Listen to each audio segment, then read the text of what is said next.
Welcome to Etihad Focus, your number one spot for the latest match updates, transfer news, and inside training coverage. If you love football, you're in the right place. Make sure to like, share, and subscribe so you never miss any breaking updates. Let's get started.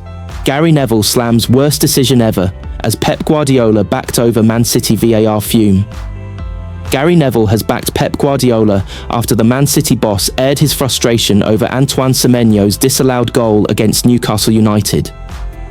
Gary Neville has backed Pep Guardiola's frustration over Antoine Semenyo's disallowed goal in the match against Newcastle United.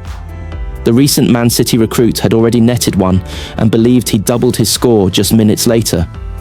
The Ghanaian international nudged Tijani Reinder's corner past Nick Pope, only for Stuart Atwell on VAR to suggest Chris Kavanagh review the footage. The referee subsequently disallowed the goal, ruling Erling Haaland to be offside and having interfered with Newcastle's attempt to clear the ball.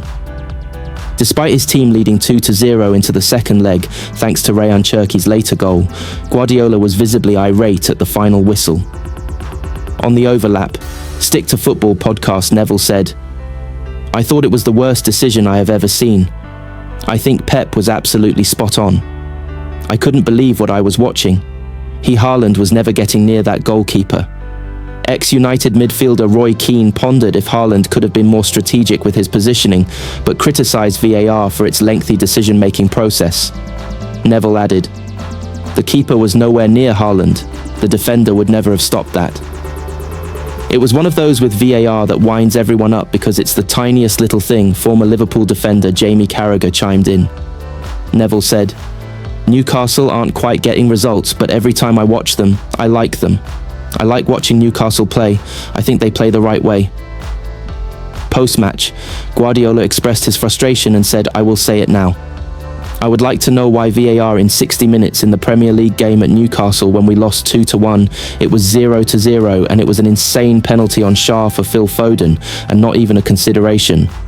And at 20 minutes there is an unbelievable penalty from a shot from Jeremy Doku that hit Theo's hand and not even VAR. Today 4 people were not able to decide because the line was, I don't know, but the second goal that Newcastle scored in November, the line was perfect. I'm not suspicious of that in 10 years. I didn't say anything when we lost 2-1 here. I didn't say anything in the FA Cup final against Crystal Palace when it was a red card after 30 minutes for Dean Henderson. Did I say anything? No. It's okay. It's fine. In the same stadium where VAR didn't intervene? Take a look at 60 minutes and 20 minutes. Take a look at the 2 penalties. Coming here and winning 1-0 or 2-0 is a big advantage and a big difference for us. I don't give any credit from Newcastle. They won deservedly the Premier League game, but why did it intervene in those 2 moments? And today it was more than 6 minutes, and they were not able to discuss with the referee to do it. They will call me and explain it to me." Guehi, Ruben Dias, transfer plans, your Manchester City questions answered. Our weekly Q&A with Chief Manchester City writer Simon Bajkowski takes a look at some of the questions you have been asking. There's no shortage of Manchester City topics to discuss, as Pep Guardiola's men look to compete in 4 competitions this season after the disappointment of last season. We've got every game and press conference covered for you, but we also know that there is so much going on around that. That's why we are holding regular Q&A sessions with our Chief City writer Simon Bajkowski.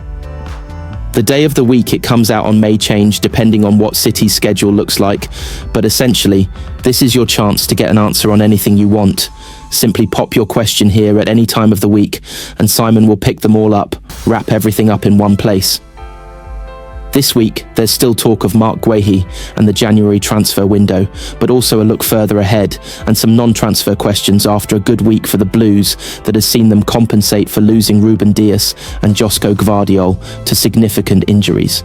Thanks Ayush, and everyone who asked about Marc Guehi that I'm wrapping into this question. City are still interested in signing Guehi this month, but it is far from certain that a deal can be agreed with Palace and with the defender himself.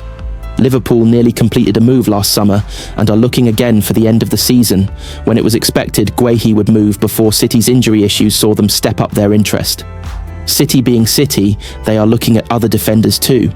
I can't give any names, unfortunately, but Hugo Viana was involved last year in an extensive scout for centre-backs, and while the profile they are looking at this month is different, City will still look to see if they can strike a deal. That being said, Max Alani and Abdulkadir Kusanov have made an outstanding pair over the last week, and Nathan Ake has played in all 3 games, so the need to sign a centre-back does not feel as urgent as it did. January is hectic, but February will be much more serene with 2 blank midweeks if City can avoid a Champions League playoff, as well as a kind FA Cup draw. So Ruben Dias should be back, and John Stones could also be. Lots are also asking about the general centre-back situation in the longer term. There seems little downside in going for Guehi if you're not expecting to keep John Stones or Nathan Ake. Guehi will command significant money, but with Stones injured, he is England's best defender, has years of experience at the top level, is homegrown, and is coming into his peak years. If they can get him, they will. Carl asks if there is a chance of Ruben Dias leaving this summer, but there is more chance of him becoming City captain. Josko Gvardiol and Kusanov will stay as well, which brings City to 3. Vitor Reis was looking to play his way into the team with a strong year at Girona, and he could, although Elneny is suddenly providing competition and counts as homegrown, which helps. I think Juma Bar will be on loan next season, as will Jamai Simpson-Pusey, who had nicked in front of Elneny last year, and is now hoping he can get game time at Colne. And then City probably need someone of Guehi's standing even if they can't get the man himself. That would likely see Elneny or Rice back on loan. Thanks, Jordan. It is really important to recognise the human aspect of injuries. It's been massively frustrating for Stones to see a second year wrecked by injury. He spoke in summer that last year had made him contemplate retirement, so it can't be nice, especially when he was nailed for the World Cup squad, as long as he stayed fit. Guardiola is frustrated as well, but in a different way, knowing how much better Stones can make the team, but not knowing when he will be able to come back. The fact he hasn't been training with the squad suggests a return is a few weeks away at least. Others have asked about a new contract for Stones as well, and Guardiola signalled that he will be judged on his last 2 years, where he has been sidelined too much for anyone's liking. It would take something to drastically change in the next 6 months for that stance to change. An interesting question, DZ, and a reminder that not all of these questions have to be about transfers. There are many months ahead when the winter window has shut, and there will hopefully still be lots to discuss. The point about Cherki was raised in summer when he was with the French national team and wowed on debut off the bench against Spain before looking far less effective when he started against Germany. At the beginning of his City career, he scored on debut off the bench against Wolves, and something similar happened in the next game when he started against Tottenham. Pep Guardiola's best decision this season cost Manchester City nothing. Manchester City boss Pep Guardiola hailed Bernardo Silva after the Carabao Cup semi-final, first leg win at Newcastle United. Manchester City made full use of the Carabao Cup rule change and their immense finances this month to bring in Antoine Semenyo and use him against Newcastle.